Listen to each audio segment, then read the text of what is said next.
ezaphezulu. Iyathobelana ke imimoya. Vuma mna ndiqakatha amatyana ocholothe emilambo yeli lizwe. Kuba kaloku imilambo yeYordani iyawuphuma kowakho umlomo. Wena uyakubaxelela ubafundise mhla kwaqala into emyezweni. Apho khona isibhambathiso senziwa khona phakathi kwabantu ababini.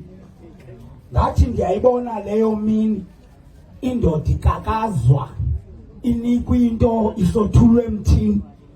Kwathiwa yitya kuba nam sendityile. Kodwa ke okwamasikuko oko ndithe mandithi qakatha kuqala ukuzokwam ukuthetha ukwaleke. Ngoba kaloku kwethini le yaqala kwamandulo. Zikho nje izizwe, bekho nje abantu, kwahlangana abantu baba babini. Bathi ngelizwi loThixo phezulu kwavela abanye, kwathe kuveleni kwabanye kwavela izizwe, kwathe kuveleni kwezizwe kwavela izikumkani. Ngathi akafuna ukumamela yekani ndiphekise kuni, kuba ngathi ezakhe indlebe zilukhuni. Kodwa ke wenziwa into kumqondo awukafiki. Iza kufika imini yobumnandi uzikhumbule ezimini, ungaphindi uvuselele. Ngoba kaloku ingoma emnandi kwethini ingoma ephindwayo. Yima ke ndikwambese, yima ndikuwonge. Ngoba kaloku ndingakukhumbuza kwethini intombi zamagqina zintombi zakowabo kwenkomo. Ngoba kaloku amagqina kwethini ngawakulo Helushe.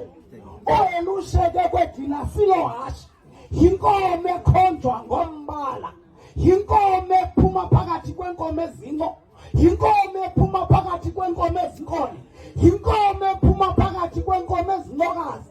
Ezincokazi ezaqamla zawela imilambo. Mhlaka lokhu kwethini zashiya umdumbe.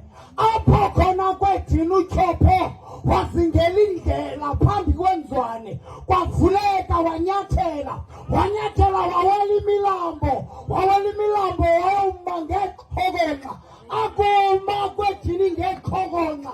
Wazala watyisa abantu. Kuba kaloku wafika efumbethe ibhaqolo, wafika emacocobela njengokuza kokwindla. Ndiyakuxelela ke uzuyiphatha uyiwonge. Ngoba kaloku mhla wafika kulo mhlaba zagaqa imazi zabaThopho zazala amantombazana abonwa zizikumkani. Umlibo wendlu kaRharhabe uphuma kwiintombi zamagqina. Kodwa ke ntombazana uzuqonde kakuhle, awendele emntwini nje, wendele emakhosini. Kuba kaloku mhla kwaqanjwa indlu eqala iqokelela izinto kwezinye kwanxeko, kwazala uhlanga, ukuze kaloku kuvuleke indlela. Kwavuleka indlela, abazalwa nabanye, wazala uDlomo, wazala uDiya, bazalwa nabanye. Kuba kaloku namaqitha phuma kwezo zinto. Kodwa ke obona buhle bokuhamba indlela yokwenza kukuphatha izinto ngendlela efanelekileyo. Indlela efanelekileyo ke yokwenza izinto kukuhlonipha. Ngoba kaloku ukuze kulunge indlela ezakuyihamba ntombazana, uzumjonga umhloniphe.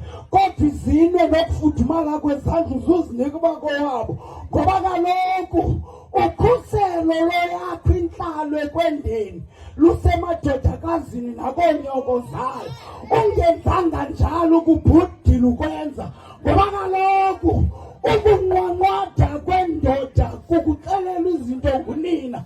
Indoda ephungukene nonini ilahlekile emkhondweni. Ungenzanga nje njalo ke umambathisa umfukama unini uyibhudile indoda. Andikuyali ndikubalisela izinto zendlela eseke ndayihamba.